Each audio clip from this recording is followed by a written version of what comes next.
RSS पे 2 बार जो ban लगा, इसको परमानेंट बैन लगना चाहिए था। मनोवादी सोच वाले लोग हैं, ये आज पूरे देश में नफरत फैलाने में लगे हैं। भारत में हिंदू मुसलमान करता रहता हो, दंगे के लिए उकसाता हो, जो जाति और धर्म के नाम पर उन्मादियों को संरक्षण देता हो, ऐसे संगठनों पे तो बैन लगना ही चाहिए।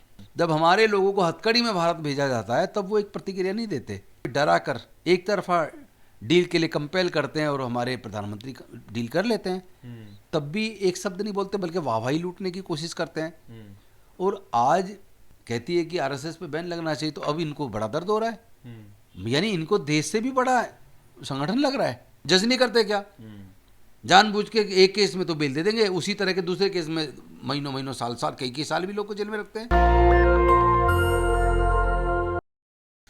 साथियों नमस्कार। आरएसएस पर बैन लगाने की बात की गई है, भारत में नहीं अमेरिका में की गई है। रिकमेंडेशन दे दिया गया है राष्ट्रपति के ऑफिस को कि आरएसएस पर बैन लगाया जाना चाहिए। लेकिन जो मानसिकता भारत में भी है, जो यूजीसी जैसे गाइडलाइंस का विरोध करती है, लगभग वो भी तो आरएसएस की ही है। क्या भारत में भी ये संदेश जा सकता है कि आरएसएस पर बैन लगाया जा सकता है? हालांकि 2 बार बैन लग चुका है, लिफ्ट भी हो चुका है, लेकिन इस वक्त आरएसएस जो कि नॉन रजिस्टर्ड संस्था, वो फिलहाल देश की राजनीति में सबसे ताकतवर मानी जा रही है। भारत सरकार ने भी एक बड़ा कड़ा रुख अपनाया है कि कोई और देश हमारे मामलों में दखलंदाजी ना करे। इसी विषय पर बात करने के लिए हमारे साथ मौजूद हैं एडवोकेट राजेंद्र पाल गौतम। सर, जिस संस्था पे भारत में 2 बार बैन लगाया जा चुका है, अमेरिका में बात हो रही है कि बैन लगाया जाना चाहिए, कैसे देख रहे हैं पूरी सिचुएशन को? मैं समझता हूँ कि आरएसएस पे 2 बार जो बैन लगा, इसको परमानेंट बैन लगना चाहिए था। सब जानते हैं कि वो व्यक्ति नाथूराम गोडसे आरएसएस से जुड़ा था, जिसने गांधी जी की हत्या की।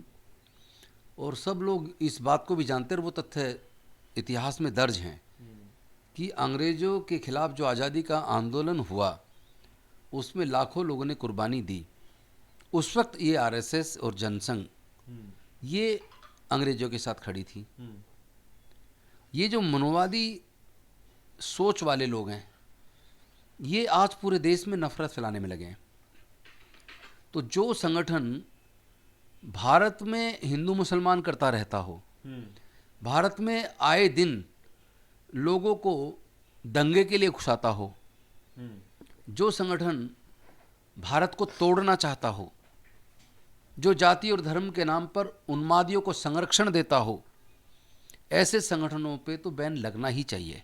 लेकिन खुद को सबसे बड़ा राष्ट्रवादी बताते हैं, कहते हैं हम देश के लिए काम कर रहे हैं, मातृभूमि के लिए काम कर रहे हैं। ये भी तो एक एस्पेक्ट हो सकता है ना? मुझे एक बात बताइए, चोर कभी ये कहता है मैं चोर हूँ? चोर तो कभी अपने आप को चोर नहीं कहता। तो इनके जो कर्म हैं, वो देश को कमज़ोर करने वाले हैं, देश को तोड़ने वाले हैं, समाज को बांटने वाले हैं। तो अब वो देशद्रोह से कम तो नहीं है। अगर आप हिंदू मुसलमान करते रहते हैं, नफरत फैलाते रहते हैं, तो ये एक तरीके से देशद्रोह का कार्य है। ये समाजद्रोह तो है ही, ये देशद्रोह का कार्य है। क्योंकि समाज में एक तरफ होना तो ये चाहिए कि आपस में प्यार कैसे फैले, समाज पूरा भारत के लोग, क्योंकि भारत विविधताओं का देश है।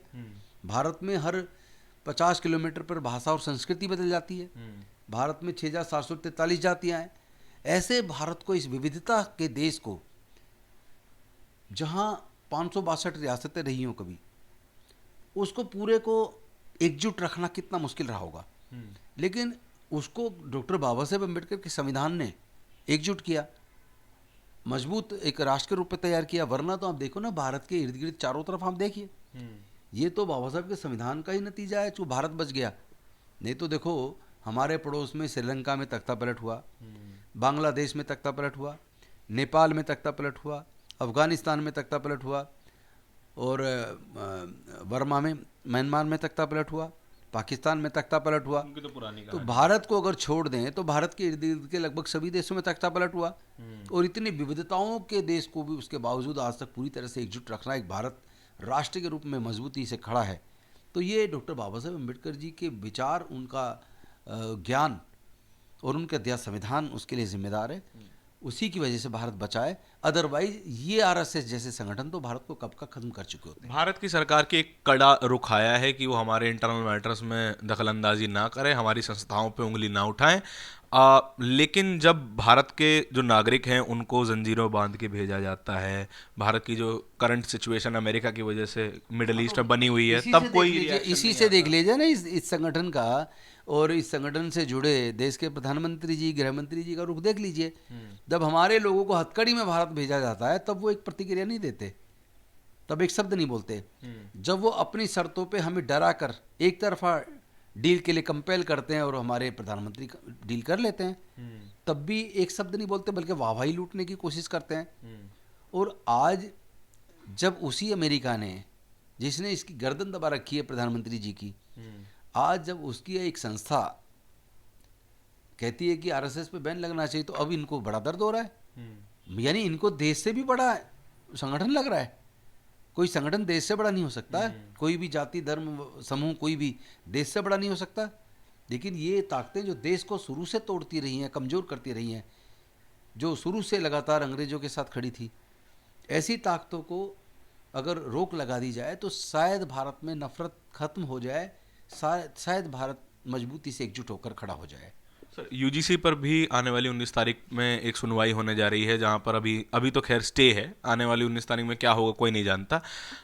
फिलहाल परमिशंस मिलनी बंद हो गई हैं कि ना यूजीसी के समर्थन में कोई प्रोटेस्ट होगा और ना ही विरोध में कोई प्रोटेस्ट होगा। लेकिन जब प्रधानमंत्री को गालियां दी जा रही थी तब प्रोटेस्ट अलाउ थे। देखिए, ये सब सोच मानसिकता का है। हाँ। ये सरकार खुद नैरेटिव बनवाती है। मैंने कहा ना, ये समाज को तोड़ते हैं, ये तोड़ने की साजिश है। आप इनका पूरा रिकॉर्ड चेक कर लीजिए। खुद ही कोर्ट के डायरेक्शन पे एक कमेटी बनी है और उस कमेटी के रिकमेंडेशन पे ये रेगुलेशंस आए और यही सरकार लेके आई। सरकार तो ये नहीं किया। तो इधर पिछड़ों को भी खुश करने की कोशिश की, दलितों को भी खुश करने की कोशिश की, लेकिन फिर दूसरी तरफ एक छोटा सा आंदोलन छिड़वा के पूरे टीवी को नैरेटिव बिल्ड करने में लगा दिया कि इससे समाज टूट जाएगा। मतलब जो सवर्ण समाज आंदोलन कर रहा है, जनरल कैटेगरी आंदोलन कर रही है, वो स्पॉन्सर्ड है। आरएसएस करवा रही है, बीजेपी करवा रही है, स्पॉन्सर्ड है, मोदी जी खुद करवा रहे हैं। लेकिन उसमें प्रधानमंत्री को गालियां देना, तेली वगैरह कहना, ये तो गलत है। ये उस आरएसएस की विचार, वो जो सोच है ना, वर्णवादी जातिवादी सोच, तो उन्हें जरा सा लगा कि ये हमारे खिलाफ है। खिलाफ तो था नहीं, क्योंकि उसमें तो ईडब्ल्यूएस में जनरल कैटेगरी भी आती है। जरा सा लगा तो उन्होंने मोदी जी तक को नहीं बख्शा, उसकी भी जाति ढूंढ ली, है ना। तो ये तो मैं यही तो कह रहा हूँ, ये जातिवादी नफरतवादी संगठन है।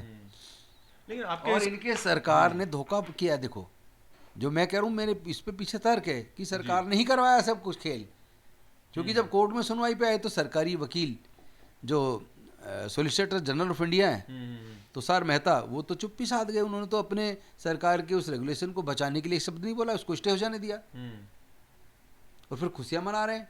बीजेपी के लोग, बीजेपी के केंद्रीय मंत्री खुशियां मना रहे हैं, फिर अपनी ही सरकार के रेगुलेशन को स्टे होने पे खुशियां मना रहे हैं। इसका आप समझ नहीं आती है, तो सबको समझ आता है।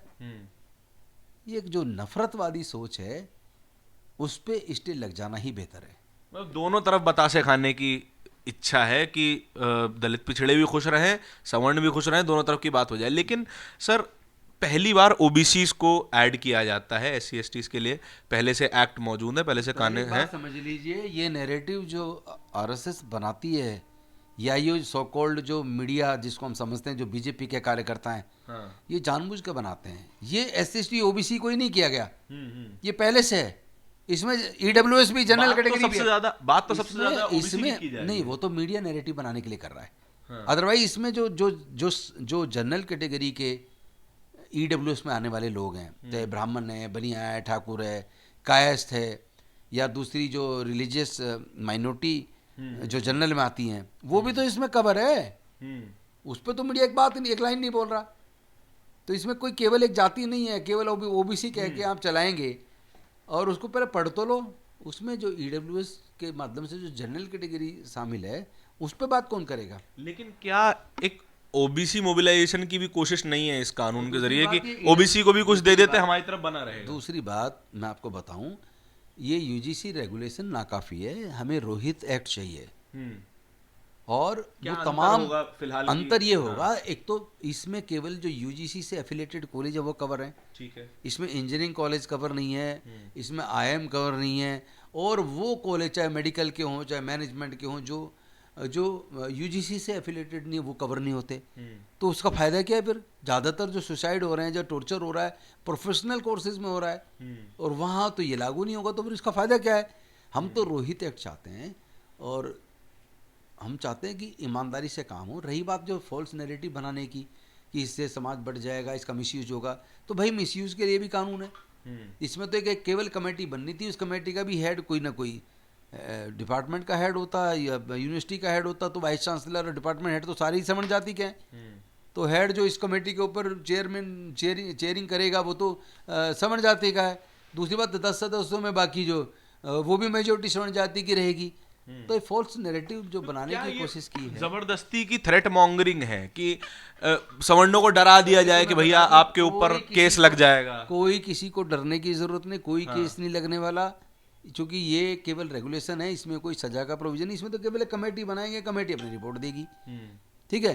रही बात कोई अगर क्राइम किया तो उसके लिए अलग से कानून है, ठीक बात है। तो वो तो कानून है अभी भी, रेगुलेशन हो या ना हो तब भी है कानून। तो अगर अथॉरिटी चाहे उन कानूनों को इस्तेमाल करके अभी भी मुकदमा दर्ज करवा सकती है, अभी भी ऐसे इंस्टीट्यूशन के खिलाफ कार्रवाई कर सकती है, या ऐसे स्टूडेंट्स या टीचर्स के खिलाफ कार्रवाई कर सकती है जो ये पक्षपात करते हैं।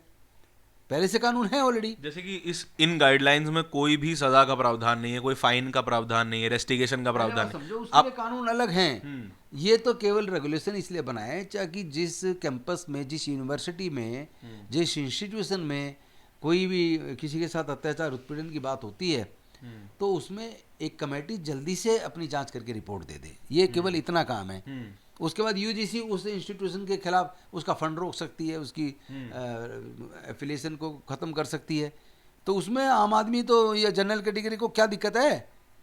उनको थोड़ी ना, उनके खिलाफ तो ना कोई कार्रवाई हो रही है। तो वो तो डर इसी ले रहे हैं ना कि अगर हमने कोई बात कह दी और किसी को बुरा लग गया तो भाई हमारे बच्चे का तो भविष्य खराब हो जाएगा। कैसे हो जाएगा? कैसे हो जाएगा? कोई कंप्लेन करा देगा, फिर वो कोर्ट कचहरी का कैसे खर्च हो जाएगा? कैसे हो जाएगा? जांच नहीं होगी क्या? जांच कमेटी में मेजोरिटी नहीं की जांच, ये तो केवल जांच कमेटी बनाने के लिए तो रेगुलेशन है। इसमें थोड़ा कंप्लेन के अधिकार से भी डर रहे हैं आप, लेकिन कंप्लेन का भी अधिकार ना। अरे मैं ये कह रहा हूँ पहले से कानून है, कंप्लेंट तो फिर क्या उन सारे कानून को रद्द कर दें? क्या दूसरे कानूनों को? देखिए मिसयूज करने वालों के खिलाफ कार्रवाई का प्रोविजन अलग से है ऑलरेडी कानून में। तो अगर कोई मिसयूज करता है उसके खिलाफ मुकदमा दर्ज करवाओ। जब एक जांच समिति बनके जांच करेगी, जांच करके वो बता देगी कि ये आरोप झूठे पाए गए, ठीक है, तो झूठे पाए गए तो उसके खिलाफ फॉल्स इंप्लीकेशन का केस करा दो। कौन मना कर रहा है? क्या आपको लगता है कि अब यूजीसी की बात हो रही है, अगर यहाँ पे जीत मिल जाती है या फिर अब कोई पास ओवर दे दिया जाता है तो फिर अगला नंबर फिर लोग रिजर्वेशन के ऊपर भी सवाल उठाएंगे, SC/ST एक्ट के ऊपर भी सवाल उठाएंगे? क्या यहाँ तक भी सोच? ऐसे तो आप हर कानून पे सवाल उठाएंगे। जितने कानून बने, कौन सा ऐसा कानून है जिसके मिसयूज करने वाले लोग मिसयूज ना करते हों? भाई जिसको पावर मिल जाए, अब पुलिस के अधिकारी हैं जिनके पास पावर, वो पुलिस वाले के सारे जायज केस करते हैं, झूठे केस नहीं करते क्या? क्या वो लोगों को थाने में बुला के उत्पीड़न नहीं करते क्या? तो जिसके पावर है, अगर वो गंदा आदमी है जो संविधान को नहीं मानता, तो वो कानून का दुरुपयोग कर सकता है। वो तो कोई भी कर सकता है और कोई भी एजेंसी कर सकती है, उसमें कौन सी बात है? जज नहीं करते क्या? जानबूझ के एक केस में तो बेल दे देंगे, उसी तरह के दूसरे केस में महीनों साल कई साल भी लोग को जेल में रखते हैं। है नहीं क्या ऐसे सामने उदाहरण? उमर खालिद जेल में क्यों है? Bail is a rule, jail is an exception. लेकिन जब उमर खालिद सर्जिल इमाम की बात है तो फिर वो जो बेल इज ए रूल है वो खत्म हो जाता है। तो जजेस तक भी इन्वॉल्व हैं। Thank you. तो देखिए फैसला तो अब क्या आएगा, 19 तारीख को क्या बातें होंगी ये तो वक्त बताएगा, लेकिन फिलहाल के लिए आंदोलन जारी है, सवाल जारी हैं। इस पूरी बातचीत के बारे में आपके क्या विचार हैं कमेंट सेक्शन में बताइएगा जरूर। कैमरे के पीछे मेरे साथी तौहीद के साथ मैं धारण, बहुत बहुत शुक्रिया। दस्तक की आपसे गुजारिश है कि अगर इसको बचाना चाहते हैं तो नेशनल दस्तक को सब्सक्राइब करने के लिए रेड कलर के सब्सक्राइब बटन को दबाएं, फिर बेल आइकन की घंटी दबाएं। नेशनल दस्तक को बचाने के लिए बहुत जरूरी है कि हर खबर को शेयर करें, लाइक करें, कमेंट जरूर करें।